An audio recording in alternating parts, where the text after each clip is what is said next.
وہ یہ ہے کہ ہمارے علماء نے تحریر فرمایا، صاف صاف فتاوی رضویہ میں مسئلہ لکھا ہوا ہے جی کہ بغیر نیت ثواب، محض رسمی طور پر، اس ایصال ثواب کے نیت کے طور پر نہیں، مگر محض رسمی طور پر یا نام و نمود کے لیے لوگوں کی ضیافت کرنا اور اس کے لیے کھانا تیار کرانا، یہ بلا شبہ مکروہ ہے۔ اچھا علماء کی عبارات میں جہاں کہیں مکروہ یا ممنوع کے الفاظ آئے ہیں وہ سب کے سب اسی محمول پر محمول ہیں۔ اچھا یعنی نیت ثواب کے بغیر محض ایک رسم کی بھائی فلانے کا میرے گھر میں انتقال ہو گیا ہے تو اب لوگوں کو کھانا کھلانا ہے، جی اب پورے رشتہ داروں کو جمع کیا، عزیز و اقارب کو جمع کیا جی جی اور ان کو کھانا بنا کے کھلا رہا ہے، جی کوئی اور مقصد نہیں، صرف کھانا کھلانا، تو پھر یہ بلا شبہ مکروہ ہے۔ لیکن اگر ثواب کی نیت سے لوگوں کو جمع کیا قرآن خوانی کے لیے، علماء کی کتابوں میں صراحت کے ساتھ موجود ہے کہ قرآن شریف کی تلاوت کے لوگوں کو جمع ہونا کسی ایک کے گھر میں جائز و درست ہے، جی اور اس کے بعد ان کے لیے اگر کھانے کا وہ اہتمام کرتا ہے جی کہ میں کھانا کھلاؤں گا، تو کھانا کھلانے پر بھی اللہ تعالیٰ ہمیں ثواب عطا فرمائے گا، یہ ثواب ہمارے میت کو پہنچے۔ تو ایصال ثواب کی نیت سے اگر وہ کھانا کھلا رہا ہے تو بلا شبہ یہ جائز و درست ہے۔ تو کہا کہ مختلف عبارات میں اس کا جواب موجود ہے۔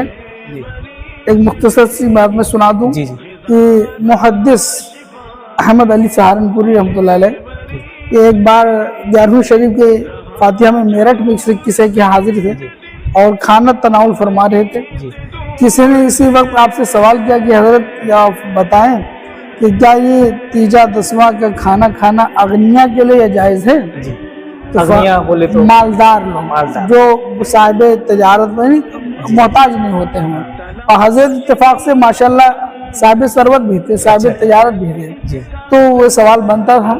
تو آپ نے فرمایا کہ دیکھیے تیجا دسواں 40واں کا کھانا کھلانا فقراء کو اس میں زیادہ ثواب ہے، جی یہ ثواب اس میں، لیکن اغنیا کے لیے ناجائز و حرام نہیں ہے، اس لیے کہ نفلی صدقہ ہے اور ہر کار خیر یہ صدقہ ہی ہوتا ہے۔ جی تو کسی مومن کو کھانا کھلانا یہ بلا شبہ اچھا کام ہے، اس پر ثواب ملے گا، اور یہ ثواب انشاءاللہ اگر کھلانے والا یہ نیت کرتا ہے کہ میت کو پہنچے تو بلا شبہ میت کو پہنچے گا۔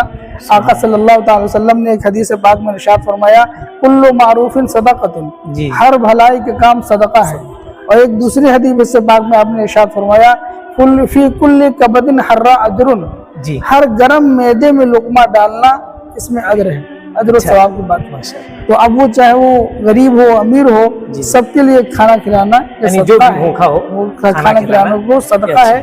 تو اس نیت سے اگر قرآن خوانی تیسرے دن لوگوں کو جمع کیا اور قرآن خوانی کے لیے اور پھر کھانا پکا کے ان کو کھلا دیا تو بلا شبہ یہ باعث ثواب ہے، ممنوع ناجائز و مکروہ نہیں ہے۔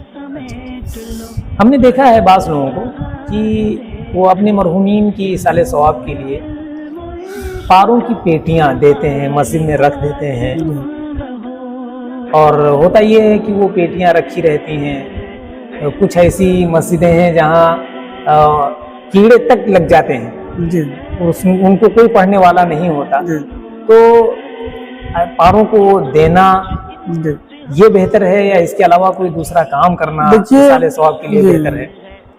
اگر انسان اپنی میت کو تلاوت قرآن کریم کا ثواب پہنچانا چاہتا ہے جی تو مسجد میں قرآن شریف رکھوا دینے کا کوئی مطلب نہیں۔ جی جب وہاں کوئی پڑھنے والا نہیں ہے، جی تلاوت نہیں کرے گا تو اس کو ثواب نہیں ملے گا، صرف رکھنے کا ثواب نہیں ملتا ہے، قرآن شریف کو پڑھنے کا تلاوت کا ثواب ملے گا۔ جی اور جب یہاں کوئی پڑھنے والا نہیں تو ثواب کا دروازہ بھی اس کے لیے بند ہے۔ لہذا قرآن شریف ہی اگر دینا چاہتا ہے تو اس کو چاہیے کہ ایسی جگہ دے، ایسے لوگوں کو دے جو اس کی تلاوت کریں، مثلا مدرسے میں دے دے، تو اب وہاں ہر سال بچے آتے ہیں، بہت سے بچے ہوتے ہیں جو ان کو قرآن شریف بر وقت خریدنے کی انتظام نہیں ہوتا ہے، تو وہاں پر ان بچوں کو دے دیا جائے، وہ سال وقت تلاوت کریں گے بلکہ اسی میں حفظ کر لیں گے تو یہ عظیم ثواب ہوگا۔ اور حفظ کے بعد بھی عموماً حفاظ کی عادت یہ ہوتی ہے کہ جس قرآن شریف میں وہ حفظ کرتے ہیں اس کو ساتھ رکھتے ہیں، اور پھر وہ کوشش کرتے ہیں کہ ہمیشہ اسی میں تلاوت کریں، اس لیے کہ اس میں ان کے نشانات لگے ہوتے ہیں، غلطیوں کے نشانات، تو اسی میں تلاوت کرنے کی کوشش کرتے ہیں۔ اگر ایسے مواقع فراہم نہ ہو جی تو ایصال ثواب کے لیے کوئی ضروری نہیں ہے کہ قرآن شریف ہی خرید کر پیش کی جائے. دوسرے مثلا علماء کے لیے جو کتابوں کی ضرورت ہے ان کی کتابیں فراہم کر دی جائیں. مدارس کی لائبریریوں میں کتابوں کی ضرورت ہے وہاں کتابیں فراہم کر دی جائے تو انشاءاللہ وہاں پر بھی ایسا ہی ثواب ملے گا جس طرح قرآن شریف دینے سے ثواب ملتا ہے. ماشاءاللہ ماشاءاللہ. بعض لوگ غریب ہوتے ہیں، صاحب حیثیت نہیں ہوتے، ان کے گھر میں کسی کا انتقال ہو جاتا ہے تو دیکھا یہ گیا ہے اکثر و بیشتر کہ لوگ قرض لے کر کے تیجے کی فاتحہ، 40ویں کی فاتحہ یا 10ویں 20ویں کی فاتحہ کرتے ہیں. تو کیا یہ فرض اور واجب اور ضروری ہے کہ قرض لے کر کے کیا جائے؟ یہ دیکھیں ایصال ثواب کے لیے کہ نیت سے فاتحہ کرنا جی یہ جائز و مستحب ہے جی اور یہ مختصر انداز میں بھی ہو سکتا ہے. جی جتنی بساط ہو اتنی ہی استحباب ہے نا. جی. مستحب ہے تو فرض و واجب نہیں ہے. اچھا تو مستحب کو ادا کرنے کے لیے انسان کے پاس جتنی گنجائش ہو جی اس کے مطابق عمل کرنا چاہیے. قرض لے کر کے فاتحہ اگر کرے گا اور پھر ادا نہیں کر پایا تو گویا دوسرے میں قرض میں ڈوبا ہوا موت ہو گئی. اس کی ادائیگی اس پر واجب رہی. جی ایک گناہ میں مبتلا ہو کر وہ چلا گیا، ادا نہیں کیا. جی تو اس طرح قرض لے کر کے فاتحہ ایصال ثواب کرنے کی اس طرح بڑے پیمانے پر نام و نمود کے لیے کہ لوگ میں کھانا نہیں کھلاؤں گا تو کیا کہیں گے، اس کو کرنے کی کوئی حرج نہیں ہے. اگر قرض لے کر کے اس طرح کا کام کیا اور وہ اپنے مرتے وقت وہ اپنے ورثہ کو وصیت نہیں کیا کہ میرا قرض فلاں کا باقی اس کو ادا کر دینا، جی یا ورثہ کو معلوم نہیں ہے جی یا اس کی نیت میں یہ رہا کہ میں ادا نہیں کروں گا جی. اور ختم ہو گیا جی تو پھر وہ گناہ گار ہوگا. اچھا قرض نہ دینے کی بنیاد پر وہ گناہ گار ہوگا. اس لیے قرض لے کر کے فاتحہ کیا تھا اور فاتحہ کے بعد قرض اس کو ادا نہیں کیا لہٰذا گناہ گار ہوگا.